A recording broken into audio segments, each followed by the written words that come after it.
investigación. Bueno, primero les presentamos a Mara Méndez, que bueno, la verdad es que presentó una tesina de 10, hace muchos años que no se evaluaba una producción de esa calidad, y bueno, y participa en un equipo de investigación actualmente. Es la única licenciada en fonoaudiología en ese equipo. Bueno, Mara, lo podés explicar vos mejor y ya te doy la palabra. Hola, buenas a todos. ¿Cómo están? Bueno, primero, gracias por la invitación y segundo, me gustan estos espacios porque nos hacen pensar y nos hacen evaluar nuevas oportunidades que por ahí, viniendo desde una cabeza un poco tradicional, no teníamos en cuenta. Bueno, mi tesina trató sobre el discurso de los excombatientes de Malvinas. Hice justamente un análisis del discurso. Lo hice acompañada por Iliana Sansevich, que muchos la deben conocer, jefa de trabajos prácticos de psicolingüística, o por lo menos así yo la conocía, no sé cómo se llama ahora. También fui acompañada como tutora, la tuve a la doctora en antropología, Gabriela González, que también ustedes la deben conocer. Y bueno, en el camino de pensar esta tesis y de encontrarme con que el caudal de información de fono me quedaba un poco chico, porque necesitaba reconstruir partes de la historia de ese hecho para poder entenderlo y darle una interpretación a ese discurso.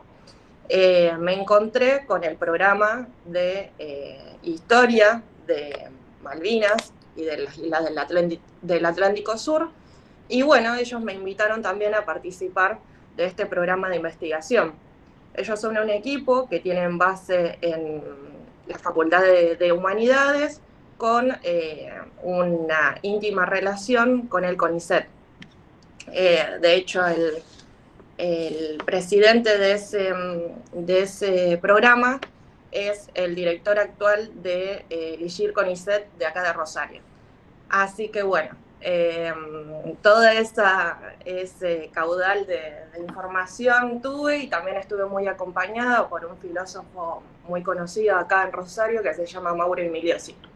Así que bueno, entenderán que esta tesis no se trató solo de fonoaudiología, sino que tiene una interpretación donde la interdisciplina y la intersectorialidad está por encima de todo, y como uno de los pilares fundamentales a la hora de pensar todo este proyecto.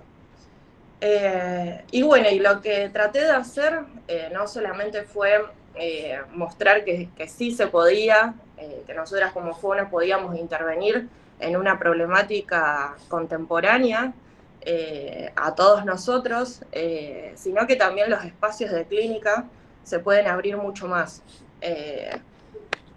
Esta investigación nos sirve primero para pensar problemáticas un poco diferentes, un poco que salgan de la lógica común de los fonos, de no siempre pensarnos como el que ayuda a arreglar la R, saliendo de toda esa concepción antiquísima, sino pensar el lenguaje y la comunicación como transversal a la vida de todos los sujetos, y la importancia que eso tiene fundamentalmente para nosotros mismos, en nuestra concepción de profesionales, y a la hora de hacer prácticas un poco más, ¿cómo decirlo? Un poco más que tengan que ver con las necesidades de la sociedad.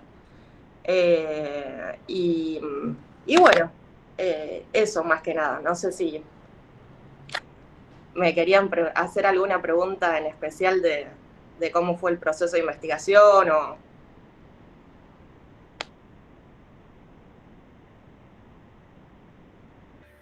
Estaría bueno que compartas un poco la experiencia de tu investigación, que fue cualitativa, que eso también, además de ser novedosa la temática, el enfoque también fue bastante nuevo en lo que es los trabajos empíricos que se suelen presentar.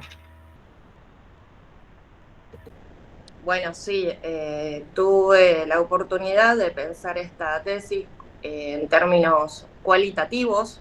Por lo general, las tesis fueron cuantitativas, midiendo datos, y entendíamos que eso no era coincidente con las características del propio trabajo, ya que cuantificar datos que tengan que ver con el discurso nos haría acortar y reducir toda la información y toda la riqueza en esos datos que nosotros queríamos transmitir.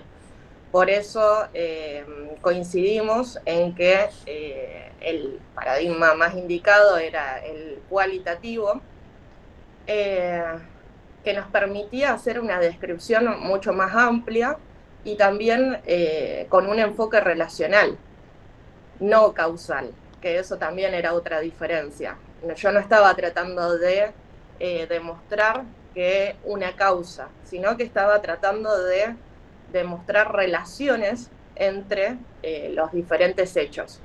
Entonces, toda esa metodología que fuimos eligiendo me dio la posibilidad a mí de que realmente el producto final sea un reflejo de lo que yo tenía en mi mente, y se note la humanidad atrás de un trabajo de investigación. Que eso también, ahora que la releo, me parece súper importante porque ya el mismo tipo de escritura y cómo va llevándose el trabajo hace que vos digas, ¿esto es un trabajo de investigación? Sí, y bueno, es encontrarse con una modalidad que se adaptaba a las necesidades que yo tenía en ese momento y que el equipo de trabajo teníamos en ese momento. Que eso es importante porque por ahí uno cuando piensa en el proceso de su tesis dice, bueno, yo quiero investigar esto, y para que me entre en la modalidad cualitativa lo voy a hacer de esta forma. Y en realidad no, uno tiene que buscar la modalidad que más se adapte a las necesidades de uno. Y en eso quédense tranquilos porque hay muchísima información. La investigación es un proceso mucho más abierto que lo que nosotros pensamos. Otra de las cosas que a mí me motivaban como investigadora es el hecho del posicionamiento de uno en la investigación. Yo tenía previamente esa idea de que uno como investigador tiene que tener un rol neutral, un rol que no transmita emociones a la hora de, por ejemplo, hacer entrevistas. Y fue algo que con las diferentes asesorías que tuve, pude entender que en realidad no, porque en primer lugar yo no podía mantener ese rol, porque por una necesidad mía estaba haciendo todo este trabajo. Segundo, que eso era un rol que yo tenía en mi cabeza por la poca información en investigación que tenía. Pero ahora hay paradigmas muchísimo más novedosos, más complejos, más empáticos tanto con el profesional que está investigando como con las personas que son investigadas, porque seguramente ustedes también hagan o estudien problemáticas que tienen que ver con seres humanos, que es muy diferente a estar investigando acciones o hechos que suceden en otro tipo de, no sé, estudios de naturaleza, de números o lo que sea. Estamos trabajando con personas y uno tiene que darse el lugar a permitirse esas emociones, a permitirse el contacto con el otro, a entender que uno no va a buscar solamente información y después se la lleva y ya está, terminó todo ahí. No, hay un montón de cosas que suceden en ese camino que necesitan preparación, pero que al mismo tiempo es mucho más llevable, mucho más lindo, mucho más enriquecedor, porque todo este proceso de trabajo de tesis, bueno, a mí me abrió las puertas para muchísimas cosas. Todavía se siguen viendo los registros de todo lo que se fue haciendo. Hay gente, qué sé yo, el otro día me contactó una chica de la Facultad de Córdoba, Entonces, son documentos valiosos que dense la oportunidad de hacerlo mientras están transitando el proceso de la facultad, porque lamentablemente en este contexto, investigación es lo que menos se hace, es lo que más oportunidades tendríamos, pero lo que menos se invierte, y la realidad que los costos de hacer investigación una vez que alguien está fuera de la facultad es grandísimo, grandísimo los costos de tutoría, son grandísimos los costos de todo lo que implica hacer una investigación. Así que nada, como consejo, si tienen alguna idea, aprovechen para hacerla en esta instancia. No se dejen llevar por ese dicho popular entre los estudiantes que recibirse es un trámite y que se hace que lo hagan lo más rápido posible. No, si tienen una idea, llévenla a cabo porque es el momento de hacerla.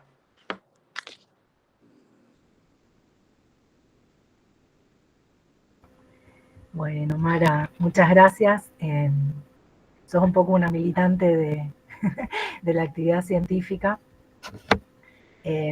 Bueno, vos, como vos lo contaste, esas entrevistas con personas que rememoraban haber participado de una guerra, es impensado no conmoverse en esas conversaciones. Seríamos poco empáticos si no nos pasara nada, ¿no? En ese momento. Pero bueno, lo que tiene también de interesante lo que traes es que por ahí algunos temas que parecen más de otras disciplinas, como de la historiografía o de la sociología, pueden formar parte del campo de la fonobiología. Y bueno, estamos en un momento de nuestra disciplina donde justamente se están abriendo todos estos campos a pensar otros temas. Siempre en las clases estamos charlando esto de la originalidad, de los temas de vacancia.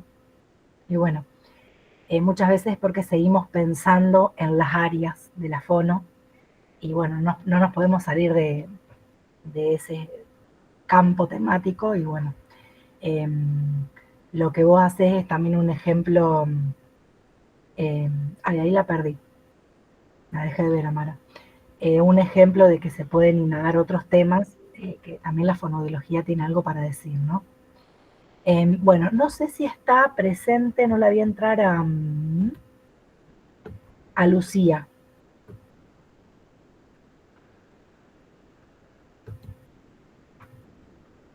Lucía, ¿estás? Si no, avanzamos con el otro tema, con el tema más vinculado a la cátedra, y después, una vez que Lucía se sume a la videollamada, le damos la palabra a ella, que es otra egresada también, que bueno, va a contar un poco de su experiencia en investigación también, en un equipo, así como Mara, que participa de este equipo en Humanidades. Lucía está con un proyecto que está vinculado con ISET, así que bueno, vamos a esperar un poquito que se conecte y mientras tanto les voy a proyectar esto que les prometí, del nuevo reglamento de tesina, que ya no es tan nuevo, tiene varios años, pero bueno, después de muchos años de... ¿Ahí ven la presentación? Sí, se ve bien. Bueno, después de muchos años de hacer las mismas prácticas en lo que era tesinas, bueno, esto fue un intento de poder, sobre todo, aumentar la tasa de egreso, ese fue el objetivo principal, y poder ampliar a otras opciones en investigación. Esperen que me parece que está entrando alguien. Mara. Ahí sí, vi que te caíste, Mara, estábamos charlando y te dejamos de ver. Sí, tuve un problemita. No sé si querés cerrar tu presentación, tu charla, decir algo más.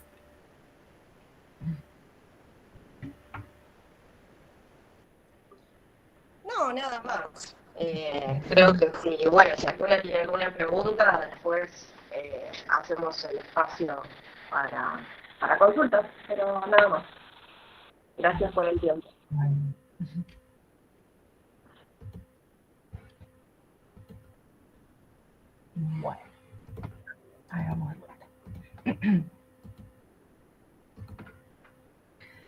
Bueno, acá lo que les queremos un poco compartir, si bien está todo en el reglamento y está muy explicitado todo, les queremos compartir como una síntesis de qué es lo que se modificó con el nuevo reglamento.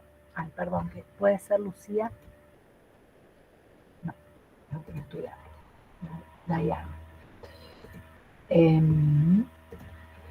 Los cambios que se introdujeron fue que, bueno, a partir de esta resolución hay un equipo asesor de tesinas, que, bueno, antiguamente había una comisión, hubo muchos años de comisión de tesinas, que tenía ciertos criterios, tanto para la aceptación del formulario como para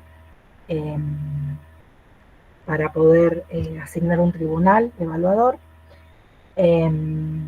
Este equipo asesor está más que nada formado por gente que viene del campo de la metodología de la investigación. Y bueno, hace algunas intervenciones en situaciones puntuales donde se le pide que intervenga.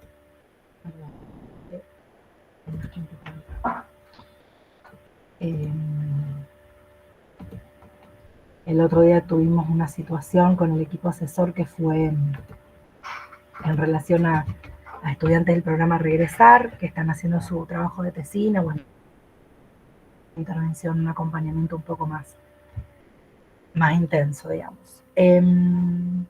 Bueno, lo que se amplió fueron las posibilidades de realizar la tutoría, que antes los auxiliares de primera no podían tutorear tesinas. Bueno, se incorpora la posibilidad siempre que la persona lo quiera hacer, porque es un carguito de muy poca jerarquía, pero bueno, antes era como que no lo podían realizar este trabajo y ahora se pueden incorporar siempre que cumplan con los requisitos, con los otros requisitos que tienen que ver con la antigüedad sobre todo, y algunos JTP que tengan mucha experticia en determinados temas pueden funcionar también como autoridades de los tribunales. Perdón, que sigue entrando gente. Entonces, esto lo que intentó solucionar fue el problema de que había muy poca gente. Obviamente los tribunales se construyen en relación a la temática del trabajo. Entonces es como que todas las correcciones caían a las mismas 15 o 20 personas. Entonces, bueno, al ampliar un poco los criterios, se pudo incluir más gente para conformar los tribunales. Eso también de alguna forma acelera el trabajo de corrección, porque muchas veces cuando a un tutor le toca varias tesinas seguidas, en algún momento termina o rechazando, pidiendo prórroga, porque es un montón de trabajo corregir las tesinas. Entonces, bueno, además incorpora este reglamento la posibilidad de que el estudiante recuse a algún miembro del tribunal, como la mayoría de las instancias de evaluación que existen tienen esta posibilidad. Introduce un encuentro entre el tribunal y la estudiante o las estudiantes en el momento de la devolución, porque antes te llegaba un dictamen por mail, entonces, bueno, ahí no estaba la posibilidad de que tanto la estudiante como la tutora puedan dar alguna explicación al tribunal y viceversa. Entonces se incorporó esta instancia. Hay también una instancia, un artículo que dice que no se puede reprobar una tesina directamente, siempre tiene que pasar al menos por una instancia de reformulación. Si bien no es muy común que las tesinas se reprueben, es muy poco frecuente,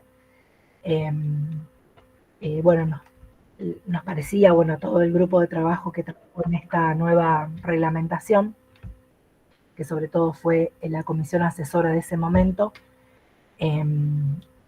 estábamos de acuerdo con que la tesina es un proceso de aprendizaje, y que siempre está la posibilidad de poder retrabajar lo que el tema que lo motivó o que fue como el disparador de este trabajo. Y si las estudiantes no están de acuerdo con cómo se evaluó el trabajo, ahí está Luz. Tienen la posibilidad de pedir que se revea esa evaluación, que antes, por supuesto, que esta posibilidad no estaba contemplada. amplía un poco las opciones de trabajo final. Antes teníamos la única opción que era el trabajo de corte empírico, o sea, era un trabajo de campo, de búsqueda de datos, y este reglamento incorpora la posibilidad de hacer un estudio de casos, que obviamente también ahí se trabajan con datos, o de ensayos y revisiones documentales, que en este tercer caso es un trabajo más de tipo teórico. Acá nosotros le dejamos en la presentación el enlace y leer más con más tiempo. Eso está incluido acá en la presentación. Bueno, en términos muy sintéticos, el trabajo empírico es aquel que permite probar una hipótesis a partir del contraste de esa hipótesis, de esa suposición, con un trabajo de campo, con datos de origen, puede ser de origen primario o secundario, o sea, pueden ser datos que genera el investigador o pueden ser datos que ya generaron otras personas, a lo mejor con otros fines, y pueden utilizarse esas bases de datos para investigación. Pero siempre se trabajan sobre datos empíricos. Esto es lo que nosotros estábamos acostumbradas antes a trabajar en una tesina de grado. Los estudios de casos son aquellos que permiten articular alguna experiencia, alguna situación, más de tipo inductiva, que puede ser clínica o no. En general, en fono los casos son clínicos, pero podríamos trabajar con otro tipo de casos, siempre con el objetivo de generar conocimiento. No es presentar un caso clínico para mostrar cómo se trabajó. No es una actividad de transmisión clínica, es un caso que permita de alguna forma alguna reflexión o algún aporte novedoso al conocimiento. Siempre cuando hablamos de estudio de caso, estamos hablando de una forma de construir conocimiento. Y los ensayos son profundizaciones o reflexiones más de orden teórico. Y acá lo que sí se espera es que haya argumentos teóricos sólidos y que haya posicionamientos respecto de esa teoría que se toma para pensar esa problematización o esa reflexión. ¿Por dónde empezamos el proceso de tesina? Tenemos una cuestión que es administrativa, que es en general, hay un mail que tiene que ver con esta información, que es presentar el formulario A, donde se le pide un título, una fundamentación y los objetivos del trabajo. Y para poder presentar el formulario A, los requisitos son tener tercer año aprobado y cuarto año regular. O sea, si tenemos cuarto año regular, aunque nos queden finales, ya podríamos estar en condiciones de presentar el formulario. Entre la presentación del formulario y la presentación del trabajo final, tienen que pasar al menos 3 meses. Por eso siempre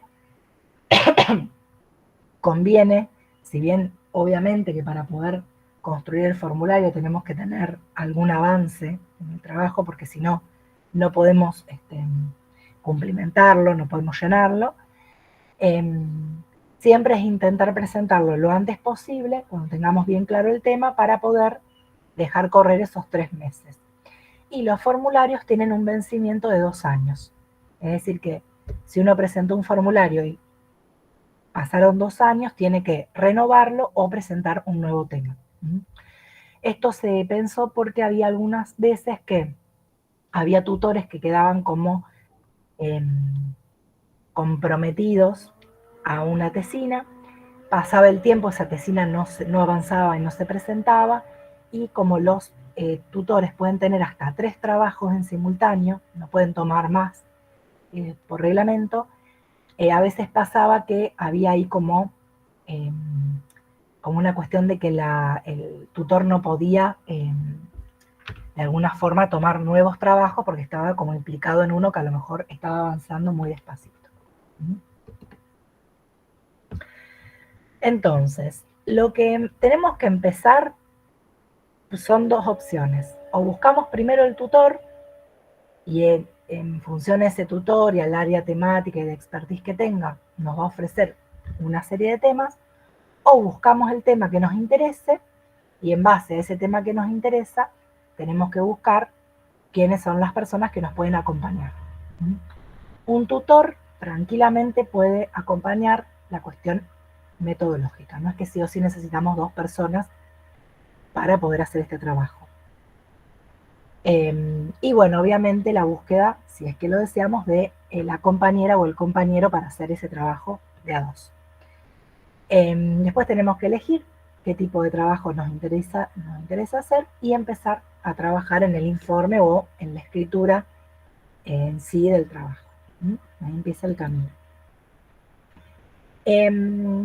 La información útil que nos parece es que lean, antes de empezar el proceso, lean el reglamento, ahí dice todo, está súper explicitado, es largo, tiene mucha información, y miren los anexos, porque hay 3 anexos donde de alguna forma está el modelo con todos los títulos que tiene que incluir cada uno de estos 3 trabajos.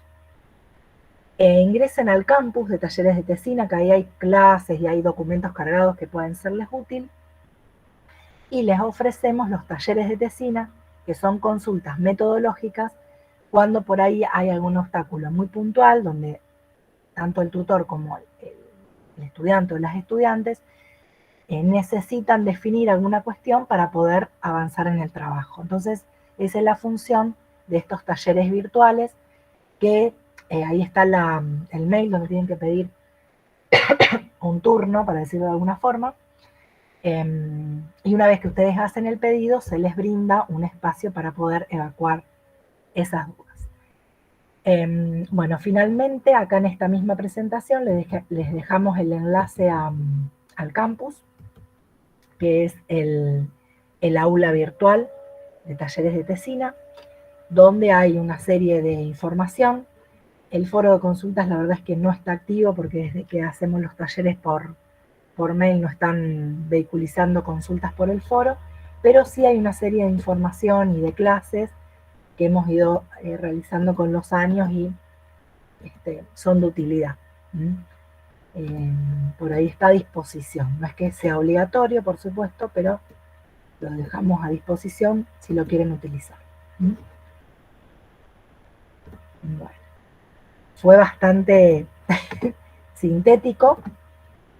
Ahora nosotros esta presentación la vamos a subir al aula virtual de metodología para que lo puedan ver, incluso buscar esos enlaces que están puestos ahí.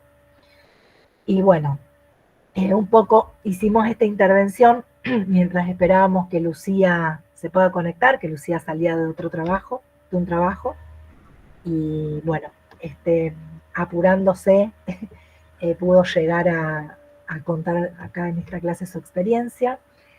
Lucía es licenciada en fonoaudiología, graduada de esta escuela, de esta facultad como ustedes. Trabaja en un centro de neurorehabilitación y en consultorios externos, en Pérez y en Funes. Es asistente de investigación en el Laboratorio de Investigaciones de Neuropsicología y Lenguaje del Instituto de Neurociencia Cognitiva y Translacional de la Fundación INECO, CONICET, Universidad Favaloro Cava. Eso ahí vos lo explicás un poquito ahora, cómo es esa vinculación. Y es docente adscripta en la Cátedra de Neurología, instructora en la Cátedra de Fonoaudiología, Ciencia y Profesión de la Universidad Nacional de Córdoba. Que bueno, echan la presentación. ¿Cómo están? Buenas tardes, disculpen la demora.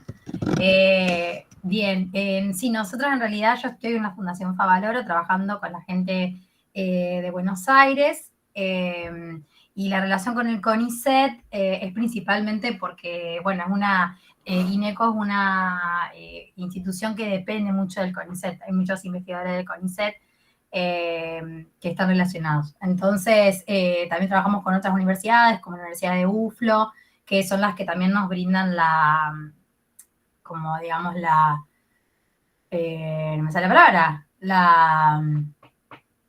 me sale el mantenimiento, no es el mantenimiento, el financiamiento para las investigaciones. Así que, bueno, les quería contar primero un poco del recorrido que yo tuve en la universidad. Hice una presentación, así no me olvido de ningún detalle.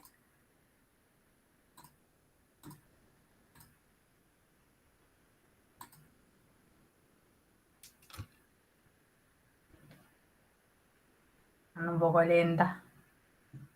No sé si lo pueden ver. Sí, profe, ahí se ve re bien. Sí, se ve. Buenísimo.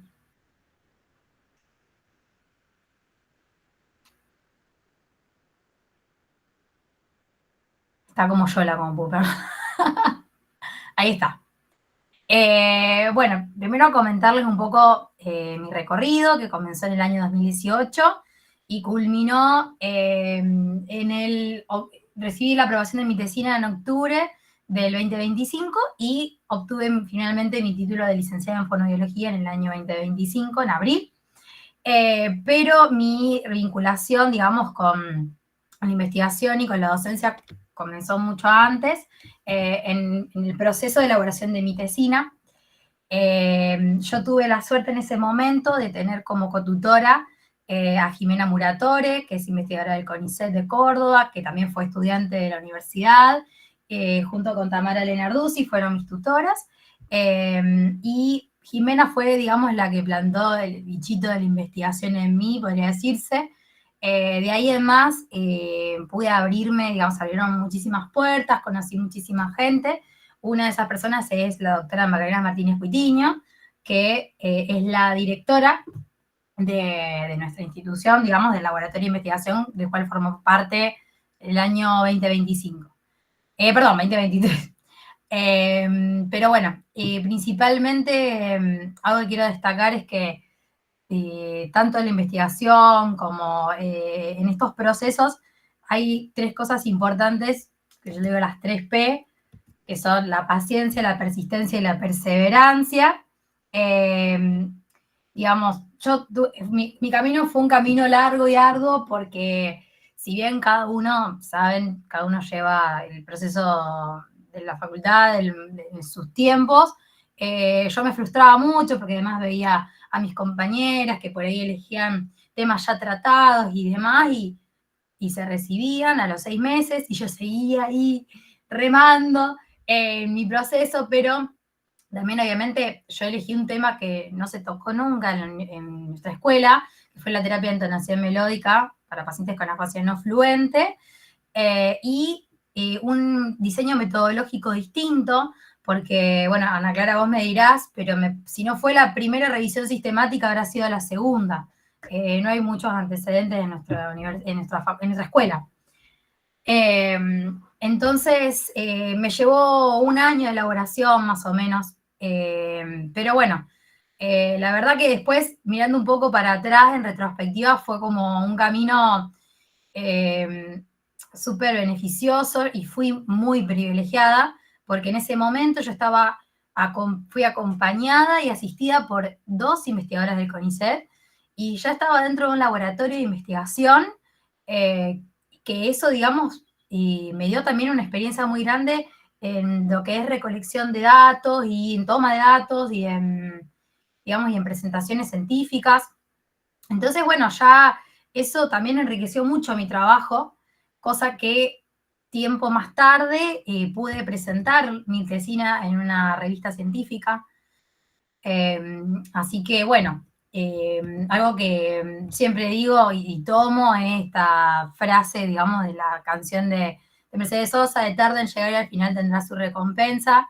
Yo, y gracias a todo eso, después de haberme recibido, tengo experiencia y antecedentes de una manera tal que ahora formo parte de 2 cátedras, como contaba Ana Clara, de la cátedra de neurología de nuestra facultad, y también trabajo con la universidad, formo parte como instructora de área en la cátedra de Fonología, Ciencia y Profesión de la Universidad Nacional de Córdoba, que también, digamos, no sé, es un dato no menor, que Jimena Muratore también me abrió las puertas allá, así que eso también es importante, tener contactos y conocer gente que eso después es lo que te abre muchas puertas.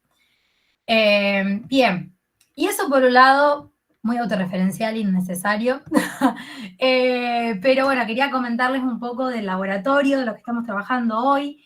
Hoy estamos trabajando en simultáneo con una herramienta para la rehabilitación del lenguaje y la comunicación y una adaptación de test de denominación tradicionales. Bueno, primero presentarles al equipo. Somos todos investigadores científicos. Yo estoy como asistente de investigación en realidad porque dentro del CONICET tiene diferentes grados de la investigación. No es que yo digo soy investigadora. Pero bueno, es todo un proceso de aprendizaje. Estoy junto a fonoaudiólogos, lingüistas, psicólogos. Bueno, ahí está la doctora Macarena Martínez Pitiño. Y otros profesionales de la salud. Bueno, dentro de esto estoy yo, Venia García, Alicia Olmedo, que también es conocida, y Paula Milam. Y bueno, hablarles primero un poquito de Hablan, que es una herramienta asistencial básica del lenguaje para adultos y niños. Y la idea con esto es poder llevar la rehabilitación del lenguaje al alcance de la mano, por así decirlo. Introducirles un poco en el tema. En los últimos años, dado el avance tecnológico y la pandemia del COVID-19, se ha observado que el uso de las aplicaciones móviles facilita la adhesión y compromiso con el tratamiento por parte de los pacientes que realizan una rehabilitación. Esto además en un contexto actual en donde sostener una terapia de forma 100% presencial se dificulta cada vez más, por ejemplo, por los altos costos para poder asistir. Las herramientas de la teleterapia se utilizan cada vez más, tanto para realizar sesiones por videoconferencia, como también utilizando aplicaciones dentro del tratamiento. Y es así entonces que aparece Hablan como una aplicación móvil adaptada a la población argentina que se centra en la rehabilitación del lenguaje y la comunicación en pacientes adultos hablantes del español rioplatense. En cuanto a los problemas que nos planteamos en ese momento fue, por un lado, el acceso a los tratamientos, esto que nombraba anteriormente, el tema de la movilidad y la distancia geográfica y los costos, tanto para los pacientes como para los prestadores de la salud.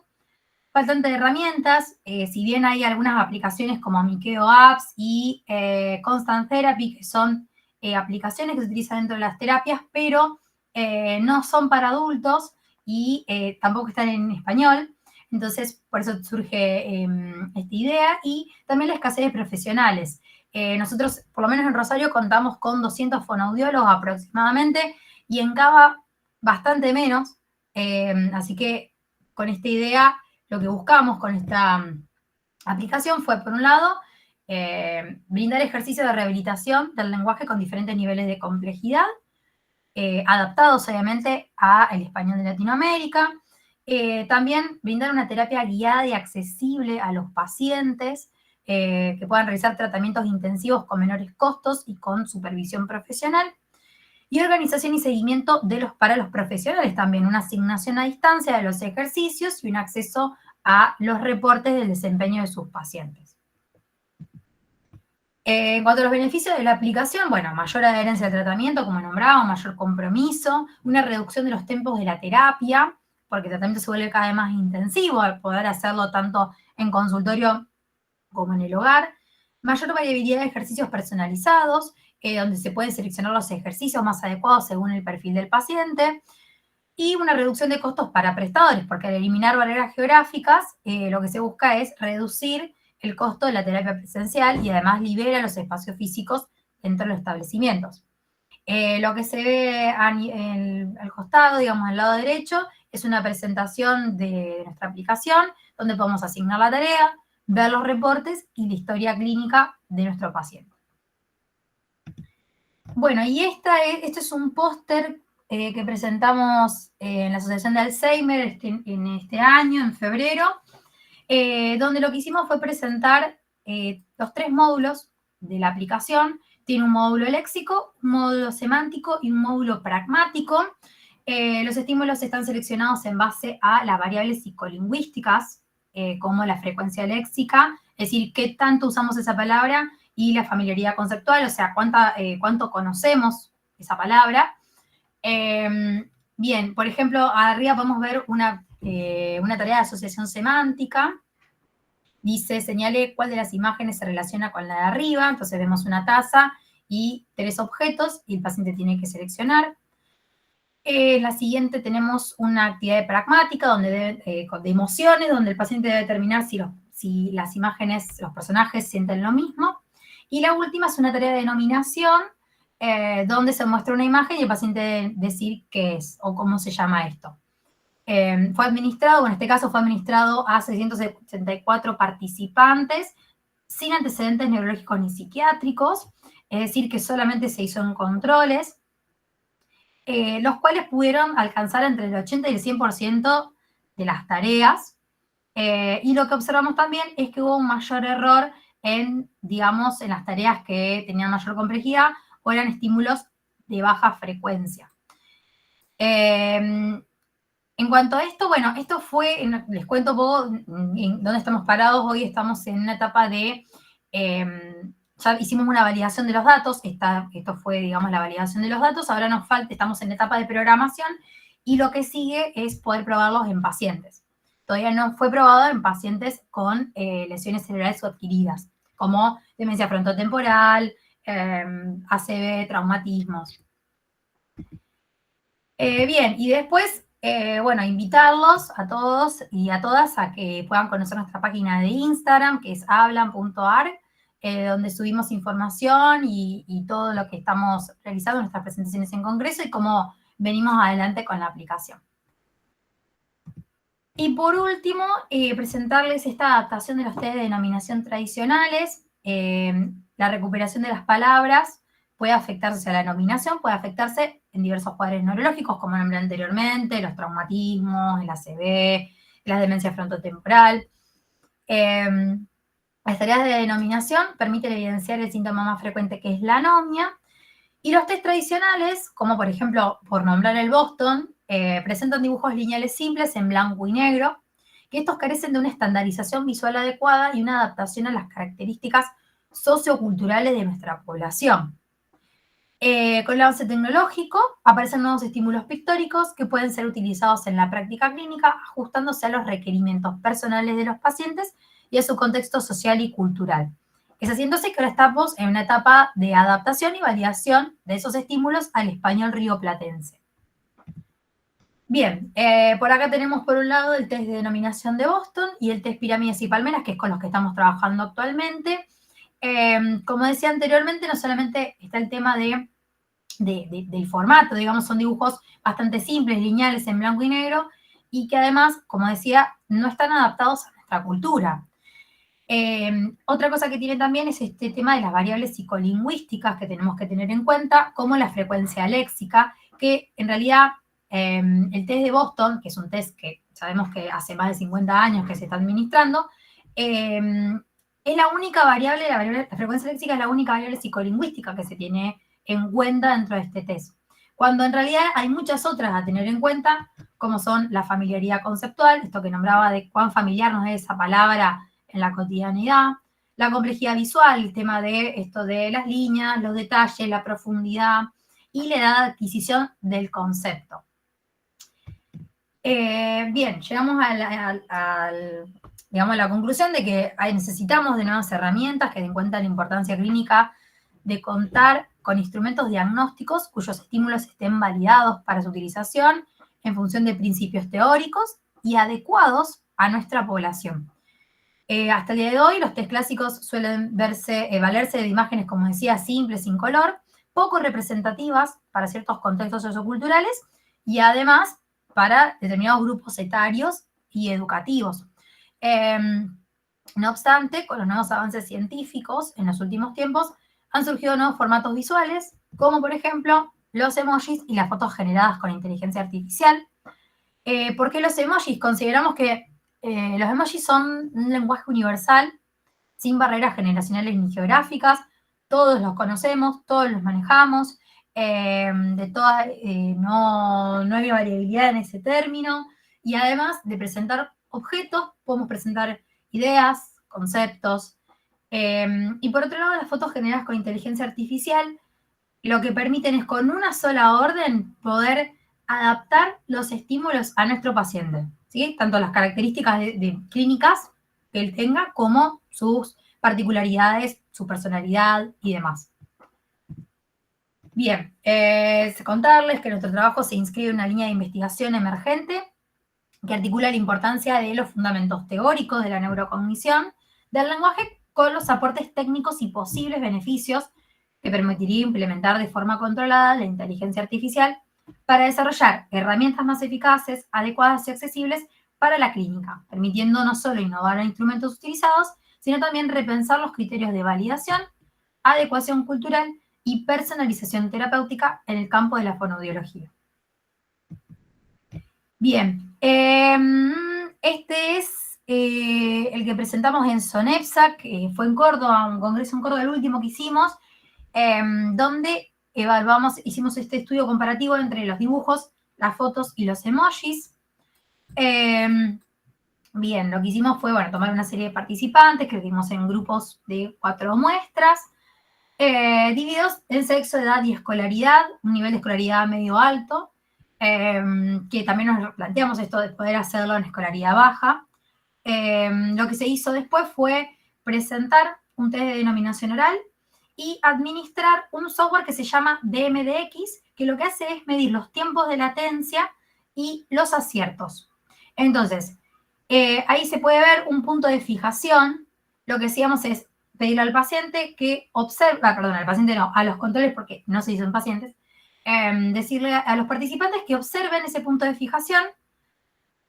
Aparecía el estímulo y luego había un tiempo de 300 milisegundos más o menos, donde el participante debía denominar qué es lo que había visto. Esto se hizo tanto con dibujos en blanco y negro, dibujos a color, emojis y fotos generadas con inteligencia artificial.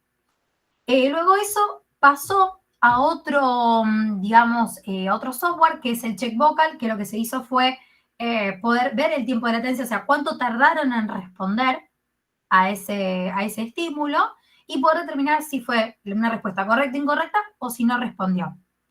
Y lo que podemos observar es que en cuanto a los aciertos, hubo una interacción significativa entre dominio y formato, o sea, el dominio, seres vivos y objetos inanimados, eso también es importante. Los estímulos fueron tanto seres vivos como objetos inanimados.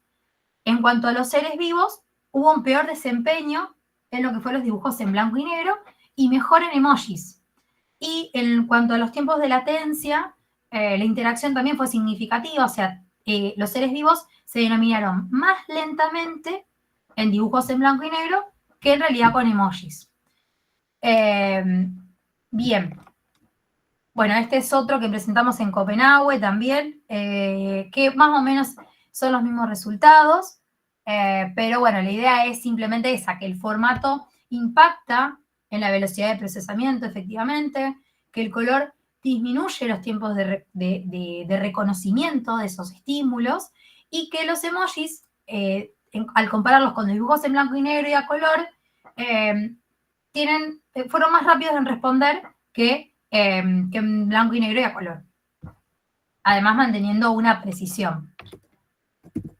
Bien, para finalizar, qué largo, para finalizar, hicimos 2 encuestas a profesionales, donde lo que buscamos es hacer una valoración de los estímulos, tanto en forma, por el color, por el nivel de representación, y poder determinar de esta forma los estímulos más adecuados para nuestra cultura, para poder hacer esta adaptación que nombraba. La que pueden ver a la izquierda es una encuesta donde se presentaron los 60 estímulos de Boston y se pidieron que respondan si era culturalmente apropiado, si es de difícil reconocimiento y si es adecuado para la versión local. Y por otro lado, lo que se buscó fue estímulos que puedan sustituir determinados estímulos. Por ejemplo, ¿qué estímulo considera adecuado como posible sustituto de helado? Entonces se presentó una magdalena, una palmerita y una pasta flora. Y debían seleccionar cuál era la mejor opción. Bien, y nos gustaría mucho desde el laboratorio que puedan participar. En este caso yo, bueno, después a Ana Clara le voy a mandar los links. Lo ideal es que los que ya son profesionales puedan responder a la de la izquierda y los demás puedan responder al de la derecha. Así que bueno, nos ayudaría muchísimo en este camino. Y bueno, por último les dejo mi Instagram, Fonotrevi, donde también subo información sobre todo lo que vamos haciendo, y mi contacto, mi correo electrónico por cualquier duda o incertidumbre que tengan.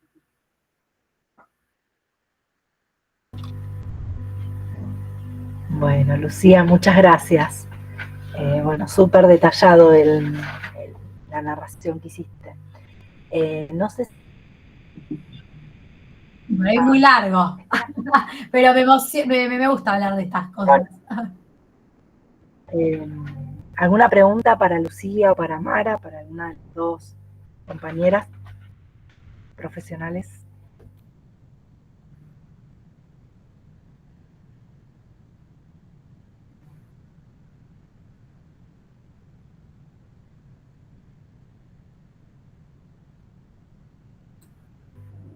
¿Dudas o...? No tengo preguntas, pero quizás sí, por ahí como un comentario, digamos. Bueno, agradecerles y también rescatar y valorar como es pasión puesta en la investigación, entendiendo que es algo sumamente importante para el avance del conocimiento, de la disciplina y demás, porque sin investigación, bueno, yo soy antropóloga y hay un antropólogo que me gusta citar mucho que habla de la prohibición del incesto. Él dice, el incesto, Lévi-Strauss, a lo mejor lo han escuchado nombrar porque es conocido. ¿Por qué surge la prohibición del incesto? Porque si no, no hay circulación de la herencia, decía él. Es decir, en algún momento se decidió que no se podía casar más al interior de la tribu. Alguien de esta tribu se tenía que casar con alguien de esta tribu. Bueno, con el tema de la investigación y el conocimiento pasa lo mismo. Si no hacemos investigación, si no mostramos lo que hacemos, si no intercambiamos con otros, llega un momento que no hay circulación y eso se va apagando, digamos, quedamos como, se va envejeciendo, para decirlo elegantemente. Entonces, bueno, como eso, agradecerles y valorar esa pasión y, bueno, y ese animarse a hacer investigación en un escenario donde no es lo más fuerte o lo que más te promueve, digamos. Nomás.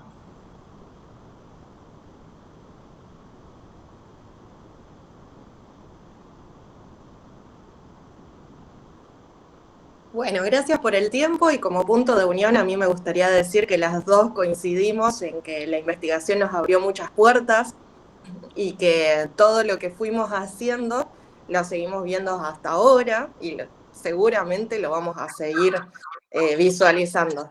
Así que apuesten a eso, no tengan miedo, siempre van a encontrar a alguien que le dé una mano, que les muestre la luz en estos caminos. Que eso también es muy importante dejárselos en claro para que no crean que es una limitación. Es un proceso de crecimiento que da muchísimos frutos. Así que nos estaremos viendo.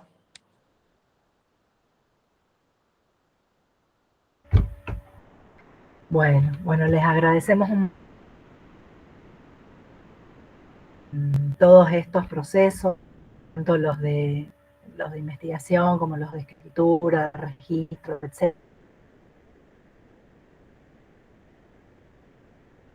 etcétera, realmente hacen a la construcción de la identidad de nuestra disciplina, en la que tengamos que dejar de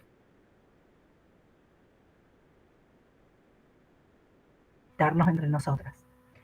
Así que bueno, les agradezco que puedan compartir la experiencia y sobre todo les agradezco que se animen a hacer la experiencia, porque es un aporte para toda la comunidad. A lo mejor, bueno, en otros lugares en Córdoba está mucho más explotado este campo, después como países como Chile, explotada la investigación, pero no es el caso de nuestra escuela.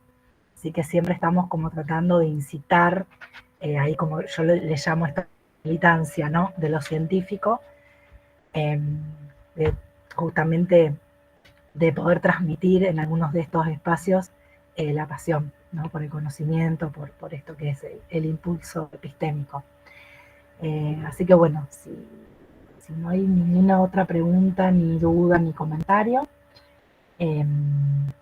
las dejamos libres. Bueno, hay un grupito, una comisión que se va a quedar haciendo una consulta, pero para el resto ya terminaríamos la actividad. Después, Lu, pasanos esos enlaces para el que quiera participar, así los ponemos a circular. Dale, sí, sería genial. Sería genial que puedan participar. Eso también es importante en investigación. Me van a molestar, a mí me molesta a toda mi familia siempre con encuestas y cosas, pero ya nadie quiere participar. Vamos a tener que hacer un asado para que la gente responda a las encuestas. Pero sería genial, es también una manera de, como dice Ana Clara, como dice Mara, de seguir haciendo ciencia y bueno, y seguir compartiendo. Así que bueno, ahora te la mando. Gracias.